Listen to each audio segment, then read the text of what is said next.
Hello, today's the day I got my first Fearless clear without any gene technique with actual 3 teams. I guess the stars blessed me tonight, so let's take a look. I'll start with the new Watcher boss. I think he's the most fun and well-designed boss of this patch. He has a special mechanic where he will record 1 of 4 elements, so you can see here in this little circle. You need to fill the circle with 4 or 5 hits and the boss will remember which element you used to fill the circle. After a while, the boss will start his second recording and you need to hit it with another element, and the new element will take priority over the first one. After the second recording, the boss will immediately spawn 2 stars corresponding to the recorded elements. In this case it's Pyro and Cryo. When the star is killed, it will deal elemental damage to the boss. If the boss has Cryo aura on it, the Pyro star will melt, dealing massive damage. After this phase, the boss will be stunned for a while and then repeat the cycle. An indicator for the next recording phase will be his voice line. Recorded, all things shall be recorded. While we are waiting for it, let's talk about the team. This is actually a Durin meld team. I'm using Ganyu just as a driver, and as you can see, her cry is enough to enable all the Durin's reactions. And of course, I'm using Durin in his dark mode. Another crucial member of the team is Nicole. She provides a very good shield and she can buff all the members in the team, so even Durin, who is off-field, which is amazing. The last slot is for Shilonen. She can give scroll buff to the Durin and shred resistances for both Cryo and Pyro. Overall, this is very comfortable team and it has no problems with clearing the boss in time, even though it's pretty close.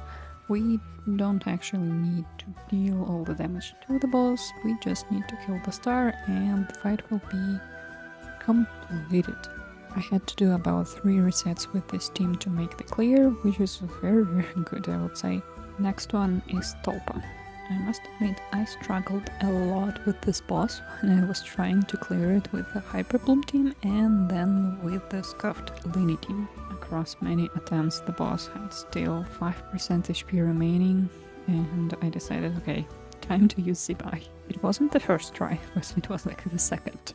I must admit, I really like Zibai team with the Tulpa as the Hydro slot. And it's not even the premium team. Ilga is C2, Goro is C4, and I don't even own Linnea. One thing, I use Citlali and my Citlali has her Constellation 2 unlocked, which is not as powerful as it is with Pyro or Hydro carries. Citlali just gives Elemental Mastery to Zibai here, and I'm not sure, maybe the C6 Goro buff is better than this. But Citlali is very useful for the mechanic because Cryo can insta-kill these little mini tulpas, and if the big guy absorbs them before they are killed, he will restore a part of his HP, which is not ideal. But honestly, this team is quite good, so I think you will have enough damage to kill the boss even with the HP restoration. Here I'm trying to avoid it, and if you're trying to avoid it too, one thing to be aware, Zibai really likes to get on top of the boss, so I have to actively run towards the mini tulpa to hit them with Cryo. Besides the mechanics, Citlali is such a comfortable option for this team. With Sacrificial Fragments Catalyst, she has enough elemental mastery for the strong shield, which is perfect for Zibai.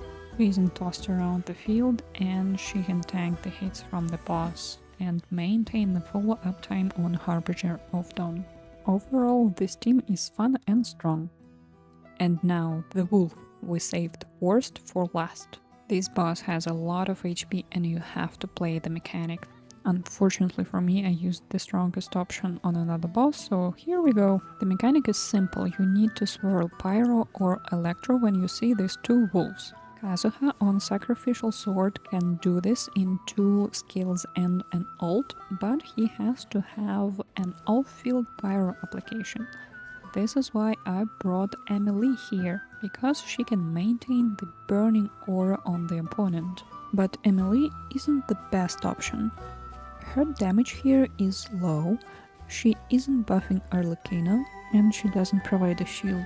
And I must say, playing Arlecchino without a shield against this boss is a pain. I was constantly dying and was so desperate that I decided to heal in the middle of the fight, which is a huge damage loss on Arlecchino. And other teams were not good. I tried using Lanyan as a shielder, but the team didn't have enough damage. I've tried using Albedo and Prune. This team had enough damage, but Prune's energy requirements were crazy. She had like 250 and it wasn't enough. After fruitless attempts, I decided, okay, Kazuha is the way. And it was. The trick was to keep Arlecchino alive long enough for her to kill the boss. Overall, the fight isn't that bad. All my problems would be gone if I used a character that can heal or a shielder in my team.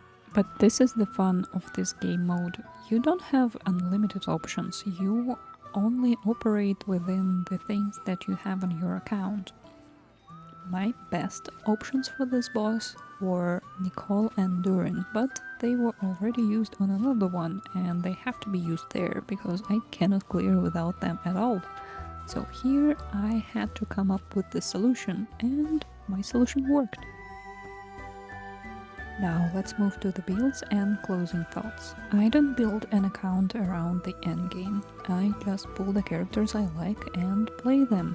This is why some of them have constellations, some of them have signature weapons, and all of them have decent builds. Me being picky and quite unlucky made my options quite limited. A lot of characters that I own are Pyro, and usually Stygian requires different elements, but this time all the bosses are quite favorable towards Pyro. One of them is Tulpa, and Tulpa completely solves my Zibai team problems with the Hydro slot, which allowed me to play her as well. At last, I have 3 teams for the current lineup, and what's even better, that they are strong enough to deal with all the bosses without a billion resets. I think this time was an exception rather than a trend, and I don't think I will be consistently clearing Fearless from now on.